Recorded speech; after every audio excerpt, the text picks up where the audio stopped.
Hello everyone and welcome back to another video. So today in this video we'll talk about what is going on in the market, how we can plan the trade according to this market because market थोड़ा सा choppy है. अब choppy कैसे है, क्यों है? क्योंकि weekends market में आप है ना, आप ऑफिशियली सैटरडे में हो. अगर आप ध्यान से देखते हो तो 4 आवर टाइम फ्रेम पे अगर आप ध्यान से देखोगे तो मार्केट क्या कर रहा है, मार्केट अभी भी हायर हाई फॉर्मेशन कर रहा है, मतलब एक बुलिश ट्रेंड में है. ठीक है, मार्केट अगर देखोगे तो हायर हाइज फॉर्मेशन कर रहा है. तो अगर इसको डाउन ट्रेंड जाना होगा तो इसको तोड़ना पड़ेगा ये level and then do retracement and all. उसके बाद कंटिन्यूस डाउन ट्रेंड का मोमेंटम होना चाहिए. बट अभी क्या है, अभी तो हायर हाई फॉर्मेशन कर रहा है. ठीक है, 1 आवर टाइम फ्रेम में अगर आप ध्यान से देखोगे तो मार्केट में रिट्रेसमेंट करके पंपिंग करने की कोशिश की गई है. बट यहाँ पे एक कैच है. क्या कैच है? ठीक है, अगर आप ध्यान से देखोगे 15 मिनट टाइम फ्रेम की कैंडल, ठीक है, तो जैसा कि कल रात को बताया गया था, आपको डिस्कस किया गया था आपके साथ कि भाई देखो यहाँ पे एक ट्रेंड लाइन है. ठीक है, अगर इसका ब्रेकडाउन हुआ और अपने डिमांड एरिया पे ये रुकने की कोशिश नहीं करेगा, मतलब रुकने की कोशिश नहीं करेगा, तो नीचे जाके ये रिट्रेसमेंट करेगा. कहाँ तक? यहाँ तक. ठीक है, अब ये क्या है? ये है सप्लाई एरिया, मतलब माइनर सप्लाई एरिया. अब माइनर सप्लाई एरिया से रिजेक्शन ले रहा है. अब क्या कर सकता है मार्केट यहाँ से?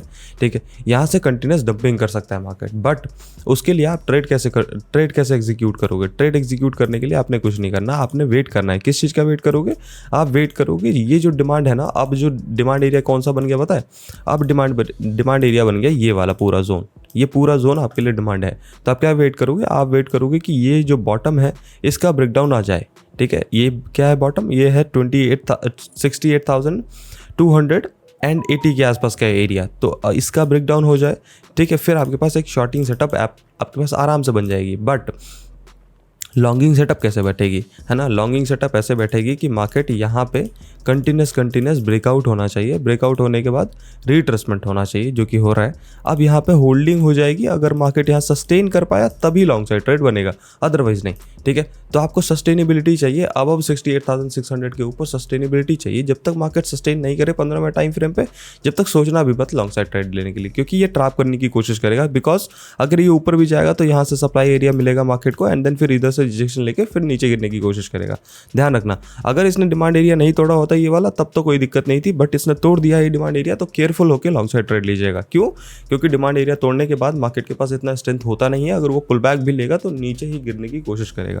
तो you should wait for the shorting momentum और बायर्स ट्रैप. मतलब यहाँ पे बायर्स को ट्रैप होने दो, मतलब यहाँ पे ब्रेकआउट होने दो, यहाँ पे बायर्स इनवाइट हो जाएंगे तो फिर आप शॉर्टिंग सेटअप देख लेना. ठीक है, बट अगर ऊपर जाके सस्टेन करने लगा तो फिर लॉन्ग साइड ट्रेड आपके लिए बनेगा. ठीक है, दोनों सिचुएशन है आपके पास कि अगर ऊपर जाके सस्टेनेबिलिटी होने लगी तो आप लॉन्गिंग सेटअप देख लेना. अदरवाइज आप क्या करो, यहाँ पे आप वेट करो कि बायर्स ट्रैप हो जाए तो फिर सेलिंग साइड मोमेंटम देख लेना. ठीक है, तो दोनों सिचुएशन है आपके पास. ठीक है, इथेरियम की अगर बात करोगे तो 4 आवर टाइम फ्रेम इथेरियम अपने सारे कंसोलिडेशन एरिया के ऊपर होल्डिंग कर रहा है. तो अगर ये कंटिन्यूसली होल्डिंग करता रहेगा तो it will go to near about 27-30 के आसपास जाने की कोशिश करेगा. बट ध्यान रखिएगा, जब तक बिटकॉइन का सस्टेनेबिलिटी नहीं दिखाएगा इथेरियम की पंपिंग का कोई रीज़न है नहीं. ठीक है, अब बिटकॉइन मान लो यहाँ से गिर जाता है तो इथेरियम कैसे पंप कर पाएगा, है ना? ऑब्वियस सी बात है. तो थोड़ा ध्यान रखिएगा, और कुछ नहीं है इसमें. ठीक है, गोल्ड देखने का कोई रीज़न है नहीं. सोलाना की अगर बात करोगे तो Solana is also trying to break the zones but it is not able to do that because कि बिटकॉइन नहीं कर पा रहा है. ठीक है, तो सारी चीज़ें घूम फिर के बिटकॉइन पे ही आ जाती है कि भाई बिटकॉइन क्या करने की कोशिश कर रहा है. बिटकॉइन जब तक ब्रेकआउट करने की कोशिश नहीं करेगा, यहाँ पे ध्यान रखिएगा, यहाँ पे बायर्स ट्रैप होकर भी मार्केट नीचे गिर सकता है. तो ध्यान रखिएगा इस चीज़ को. ठीक है, तो आपको क्या चाहिए लॉन्ग सेटअप के लिए? आपको प्रॉपर होल्डिंग चाहिए, प्रॉपर यहाँ पे कंसोलिडेशन टाइम स्पेंड चाहिए मार्केट में, तभी आप लॉन्ग सेटअप के लिए जाना. अदरवाइज नहीं, इग्नोर कर देना. ठीक है, एंड इस सप्लाई एरिया को तोड़ना तो इंपॉर्टेंट है मार्केट के लिए. पहली बात तो यही है. ठीक है, सो आज के लिए इतना ही. वीडियो अगर पसंद आया हो तो लाइक शेयर कमेंट करना. चैनल पर अगर नए हो तो सब्सक्राइब करना मत भूलना. मिलते हैं नेक्स्ट वीडियो में, तब तक के लिए stay healthy, stay safe, bye bye, take care.